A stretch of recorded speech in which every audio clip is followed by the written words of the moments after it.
और सबसे पहले इस वक्त बिहार से जो खबर सामने आ रही है जी न्यूज पर वो जान लीजिए। अब बिहार में पूर्णिया सीट को लेकर के महागठबंधन में घमासान मचा हुआ है। इस वक्त कांग्रेस में शामिल हुए पप्पू यादव किसी भी सूरत में पूर्णिया सीट पर दावा छोड़ने को तैयार नहीं है। अब सूत्रों के हवाले से ये बड़ी खबर सामने आ रही है कि पप्पू यादव पूर्णिया से ही नामांकन करेंगे।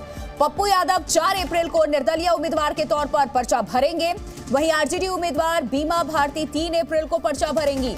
आपको बता दें कि पप्पू यादव ने कुछ दिन पहले ही अपनी पार्टी का विलय कर लिया था और अब दिक्कत ये आ गई है कि आईएनडीआईए गठबंधन का हिस्सा होने के बावजूद पप्पू यादव ये कह चुके हैं कि एक ही सीट होने चाहिए पूर्णिया, और वहीं से ये बार बार चुनाव लड़ते भी हैं।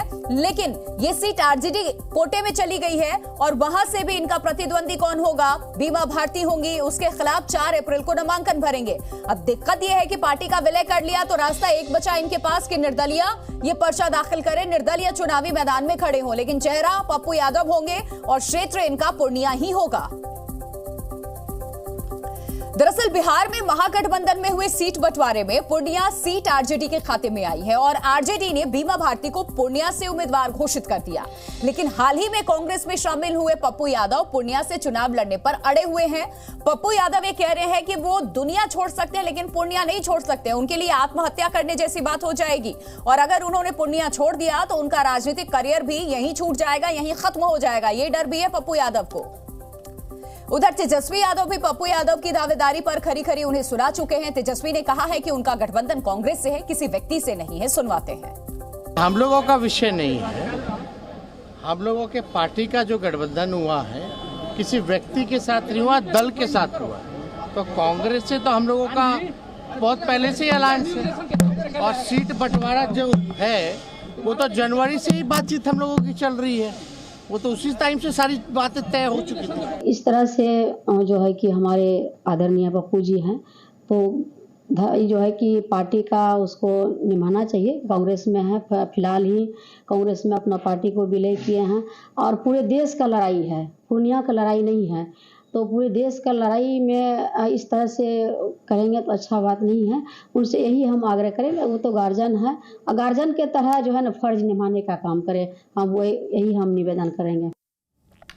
तो स्वप्निल सोनल इस वक्त हमारे संवाददाता पटना से हमारे साथ जुड़ चुके हैं। बिहार की राजनीति का जिक्र हो रहा है, सीधे उनका हम रुख कर लेते हैं। स्वप्निल, सबसे बड़ी बात ये, जिस आरजेडी ने इन्हें बनाया, जिसके साथ राजनीतिक करियर की शुरुआत की, आज वही आरजेडी इस जिद पर अड़ी। हालांकि कांग्रेस के साथ पप्पू यादव ने अपनी पार्टी जाप का विलय किया, लेकिन आरजेडी ने इनके सामने प्रतिद्वंदी खड़ा कर दिया है और अब राजनीतिक करियर पप्पू यादव को अपना खत्म होते नजर आ रहा है। पूर्णिया के अलावा ये भी जानते हैं कि ना इनकी आगे कोई बिहार में पहचान है और ना ये कभी जीत कर वापस आ पाएंगे, राजनीति, सक्रिय राजनीति का हिस्सा हो पाएंगे। बिल्कुल प्रिया, आपने ठीक कहा। देखिए, पप्पू यादव को ये बहुत अच्छे से पता है कि अब उनके पास रास्ते बहुत सीमित हैं। उन्होंने अपनी पार्टी का ऑलरेडी विलय कांग्रेस में कर दिया है, तो ऐसी स्थिति में पार्टी से वो हाथ धो बैठे हैं। कांग्रेस ने 9 सीटों को लेकर के अपने कैंडिडेट्स को लगभग तय कर लिया है।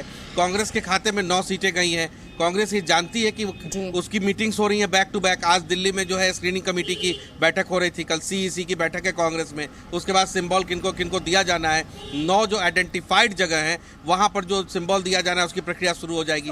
तो पप्पू यादव पार्टी या व्यक्ति, आप वहां पे मौजूद हैं, क्या लग रहा है? पप्पू यादव निर्दलीय खड़े होंगे, पार्टी का महत्व या व्यक्ति का महत्व? देखिए, पप्पू यादव निर्दलीय खड़े होंगे और पप्पू यादव, मेरी जानकारी ये है कि 2 तारीख को नॉमिनेशन करेंगे दिन में 10 बजे। 2 तारीख को नॉमिनेशन करेंगे दिन में 10 बजे और पप्पू यादव अब निर्दलीय चुनाव लड़ने की ओर आगे बढ़ रहे हैं। पप्पू यादव ने पूरी मैपिंग उस तरह से कर ली है। देखिए, प्रदेश कांग्रेस ने प्रिया ये बहुत साफ साफ कह दिया है कि कोई भी व्यक्ति 9 सीट के अलावा नामांकन करता है तो उसको बागी समझा जाएगा। पप्पू यादव ने कहा कि पूर्णिया छोड़ने के लिए सब कुछ कर सकता हूँ, पूर्णिया न छोड़ने के लिए। तो ऐसी स्थिति में पप्पू यादव ने भी अपनी लाइन क्लियर कर दी है। मान के चलिए कि पप्पू यादव अपने तौर पर नामांकन दाखिल करेंगे और कांग्रेस जो है उसका जो इशारा है वो ये लगता है देख के कि कांग्रेस कहीं ना कहीं पप्पू यादव को अनुशासनात्मक कार्रवाई के घेरे में भी ले लेगी। चलिए, बहुत शुक्रिया स्वप्निल आपका तमाम जानकारी देने के लिए, अपडेट देने के लिए।